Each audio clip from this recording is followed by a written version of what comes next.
Boa noite, pessoal. Como combinado, hoje vamos conversar um pouquinho sobre esoterismo. Enquanto o pessoal vai chegando, não sei se o pessoal vai chegar, mas eu vou falar um pouquinho da minha história com o tarô e com a astrologia. Bom, primeiro eu conheci foi a astrologia. Eu era bem criança ainda, não lembro exatamente quantos anos eu tinha, eu já sabia ler. Quando a minha mãe ganhou um livro chamado Meu Pequeno Ariano, que é como se fosse um guia para os pais de crianças do signo de Áries, né?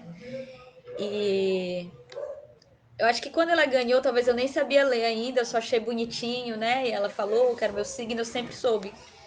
Desde muito novo, minha mãe me contava isso, né? No caso, a minha mãe já tinha interesse no assunto, já tinha algum estudo, algum conhecimento sobre astrologia, né? Então, fui criado num meio assim, né?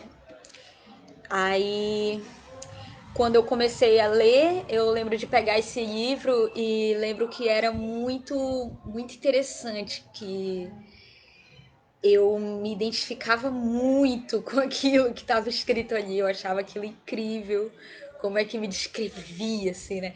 E assim, eu era ainda uma criança, né? Tinha recém aprendido a ler. Então, assim, na verdade, eu nem me conhecia muito. Hoje em dia eu entendo que o signo solar, a gente já iniciando aí um pouquinho, né, sobre astrologia, o signo solar, ele é o signo com o qual a gente se identifica mais, mas não necessariamente a gente é aquilo. Por quê? Porque a gente é uma confusão, né? A gente é um maranhado de coisas. Inclusive, a gente se comporta de maneiras diferentes em situações diferentes. Isso é uma coisa que na leitura do mapa astral a gente encontra também, né? Porque o mapa astral é dividido em casas e cada casa do mapa ela mostra uma área da sua vida e, portanto, a gente consegue ver como você se comporta mais ou menos em cada área da sua vida.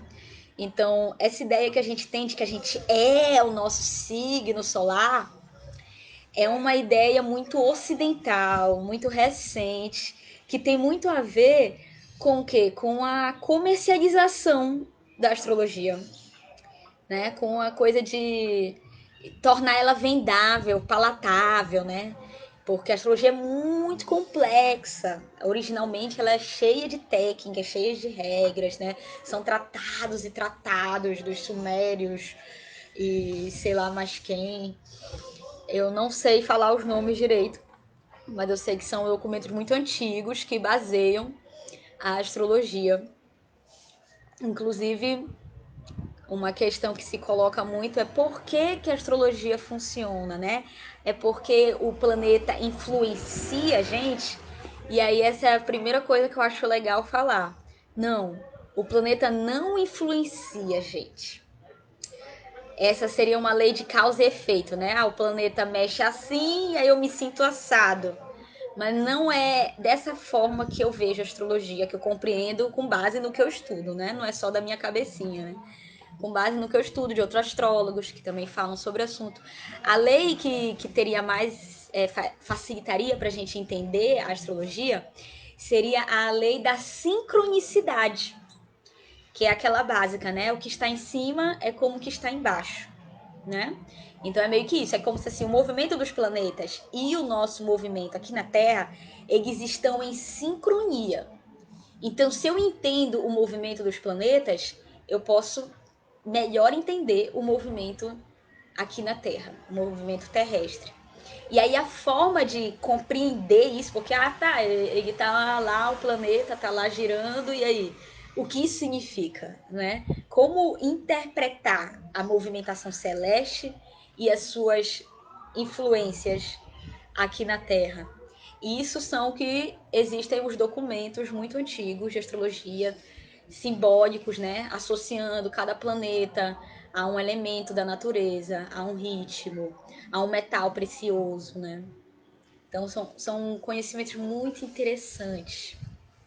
E a grande questão é, não existe nenhum documento explicando por quê. É simplesmente, é assim, ó, toma aí pra ti. É tipo, testa, vê se funciona. E assim, todo astrólogo, no fundo, ele é um pesquisador. Que toda vez que a gente lê um mapa, querendo ou não, pô, eu não sei como é os astrólogos já muito profissas aí, né? Mas eu, como iniciante aí nessa arte, eu me sinto assim, quando eu leio um mapa de uma pessoa, eu sinto que eu tô testando a astrologia, porque eu vou ler o que tá ali no mapa, eu vou ler o que eu estudei, o que eu entendi que significa aquilo simbolicamente com técnicas, né? Não é uma coisa também assim só figurinha por figurinha, né? Tem a questão dos ângulos, tem a questão dos posicionamentos, são várias questões e na verdade é um buraco sem fundo. Quanto mais eu estudo, mais eu vejo que tem coisa para estudar. E quando eu vou lendo o mapa da pessoa e ela vai se identificando ou não, eu vou guardando aquilo para mim, porque aquilo são informações. Por isso que é um trabalho também de pesquisa, né? E pessoal que tá entrando aí, quem quiser comentar, falar por que que veio, o que quer que eu fale, se tem questões, pode ir me ajudando aí, que eu tô falando aqui, porque enfim, depois a live vai ficar gravada aí, né? E aí eu não posso estar aqui só esperando vocês falarem, mas o meu objetivo é que isso seja também um bate-papo. Eu espero que o bate-papo esteja funcionando. Até agora ninguém comentou nada aqui. Qualquer coisa vocês podem vir no inbox comigo. Quem me tiver aí no Facebook, né? Luan, Alex, sou eu. E pode me avisar se o bate-papo não estiver funcionando, mas eu acho que tá. Então, assim, eu dei voltas e voltas. Até me perdi um pouco. Eu sinto que eu comecei a falar algumas coisas e não terminei. Vou tentar retomar, né? Então, eu comecei a estudar astrologia e me identificava com o meu signo solar, que é Áries. Mas eu não sou assim super ariano. Tem várias situações na minha vida em que eu não sou nada, nada ariano. Né? Porque qual é o arquétipo de Ares? É um arquétipo. O que é um arquétipo? Para começo de conversa, né? É um conjunto de características. Então, assim, ninguém vai ser 100% ariano. Ninguém. Por mais que a pessoa tenha todos os planetas dela em Ares, um mapa, ele é um mapa. Ele tem lá todos os signos. Então, em cada área da sua vida, vai ter um signo que rege. Então, é impossível Ares estar regindo todas as casas da sua vida, né? E essa é uma coisa libertadora, né? A gente vê que a gente tem, sim, várias formas de nos expressarmos, vários potenciais, né? A, a leitura do mapa astral, ela é uma leitura disso, assim, de você estudar os seus potenciais e também as suas maiores debilidades, né? Ver quais são as suas maiores dificuldades. Quem quiser, eu tô querendo, assim, eu planejei fazer esse bate-papo hoje de uma forma mais ampla e depois a gente marcar um dia, que aí a ideia é que vocês já venham com os seus mapas astrais em mãos e aí eu vou dar uma dica, assim, de como você pode ler o seu mapa astral. Você mesmo lê o seu mapa astral. Eu não vou ler o mapa de ninguém, porque isso é uma coisa assim, primeiro, que é bom ser feito em fórum íntimo, né? Só o astrólogo, a astróloga e o consulente, né? Não é bom ser feito assim em público. E também porque enfim, é um trabalho assim muito energético também, né? Uma dedicação, assim, um olhar, uma reflexão. Então é algo a ser combinado, né? Eu estou oferecendo aqui pela rede leituras de mapa natal pelo valor de R$ 50. Esse valor ele vai ser revestido na compra de cesta básica, né? Para artistas de rua, camelôs e autônomos sem registro. Então quem tiver interesse, procura a gente. E quem não tem condições, né, de pagar esse valor, comenta aqui dizendo que quer a live do mapa natal, que aí a gente marca.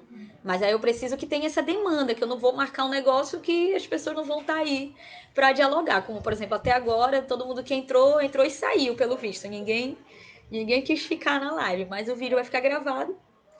E eu vou continuar aqui falando sobre um pouquinho de astrologia. Mas então, aí além do Sol, a gente tem a Lua, né? Que é o nosso lado mais subjetivo. Então a gente também vai se identificar muito com a Lua. Mas a gente também tem o que? O ascendente. O ascendente, às vezes, a gente não se identifica, mas as pessoas identificam. Porque o ascendente é a nossa máscara social. Então, às vezes, a gente demora a entender o quanto a gente é aquilo, de alguma forma. Mas as outras pessoas, a primeira impressão que elas têm da gente, geralmente é o nosso ascendente. Opa, comentários chegaram. Massa! Séries de Knapp. Existem outras percepções da astrologia que não sejam baseadas em características de comportamento humano ou outros tipos de influências? Sim. Eu não sei se tu pegou o início aqui que eu tava falando. Aliás, acho que eu não falei sobre isso, vou já falar. Só dar boa noite aí também pra Lívia. Massa, Lívia, volte sempre. De qualquer forma, vai ficar gravada aí a live. Mas então, Séries, respondendo a tua pergunta.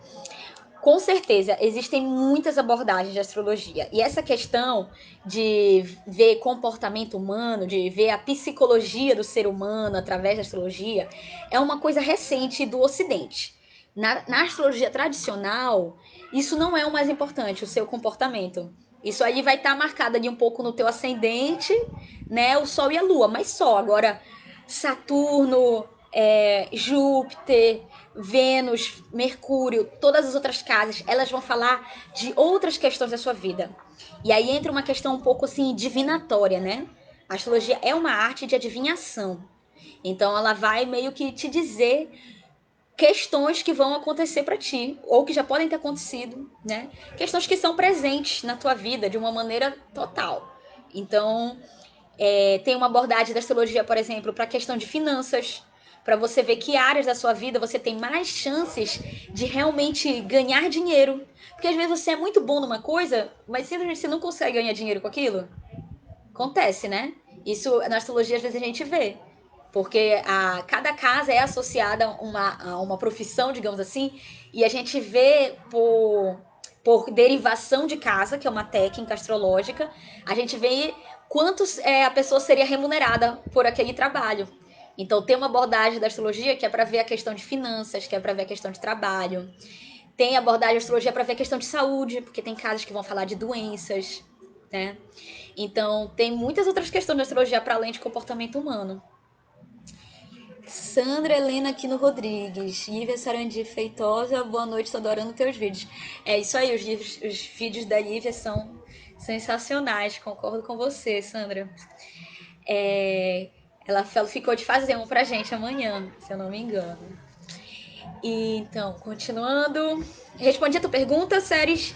Se quiser comentar aí, se eu não respondi, diga aí.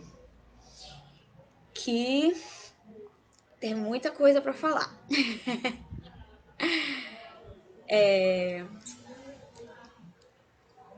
Então, sobre astrologia, eu falei, né, que eu me identificava muito com o meu sol, e aí eu, com certeza, aí, então, pela astrologia kármica, que é uma das correntes da astrologia assim mais moderna, ela associa, né, as questões do karma, que aí sim são as questões de causa e efeito.